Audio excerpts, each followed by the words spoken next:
Baby, today we are making arroz con gandules. Honey, we make Puerto Rican rice.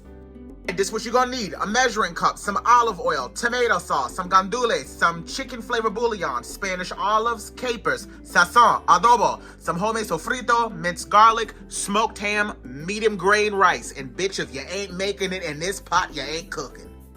It is very important to make sure that you are washing your rice. Wash it at least 3 to 4 times until the water is almost running clear. Let it soak in the water for 15 minutes. Drain it, sit it to the side. I'm going to be using ham in this recipe. You can omit it, or you can just use the ham flavoring. It's completely up to you, or use a different protein altogether. It is imperative that you do not rush this cooking process. You want to make sure that you fry your sofrito first. As you can see, I like my sofrito to have a little bit of texture because as you cook it, it's going to naturally break down. Allow that to cook for about a minute or 2. After that, then you can go on ahead and add in your ham. I'm also going to add in about 4 ounces of that tomato sauce, or only about half of that can. Then I'm going to add in my 2 packets of sazon. I'm also going to add in adobo to taste. You can adjust that a little bit more or less later on. Then I'm going to add in some oregano and about 1 teaspoon of garlic, and then give that a mix around and allow that to fry. We can now go in and add in our 1 tablespoon of our chicken flavoring. We're going to add in 15 ounces with the liquid of our gandules.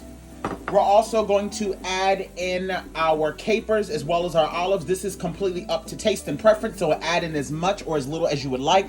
Just know that the capers are salty, so please be careful when adding those in. Allow this to cook for a few more minutes. Now that this is coming up to a simmer, go ahead and add in that washed and drained rice. As you can see, that rice is looking absolutely beautiful. This is going to make sure that you have some nice fluffy rice towards the end. We're going to give this a good mix around before we add in any of our water, just to make sure that everything is fully incorporated. Now that I got that fully mixed, for every 1 cup of rice, we added 1 cup of water. 2 cups of rice, 2 cups of water. Just that simple. You can't mess it up. Give this a good mix. You're going to continue to mix this on about a steady simmer until a majority of the water evaporates, and then I'll tell you what the next step is.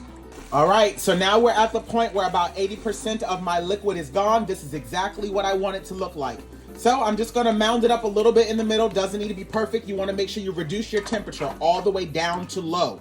It is crucial that when you put the top on this, you do not, I repeat, you do not take this top off for 20 to 25 minutes. Let it do its thing. And after 25 minutes,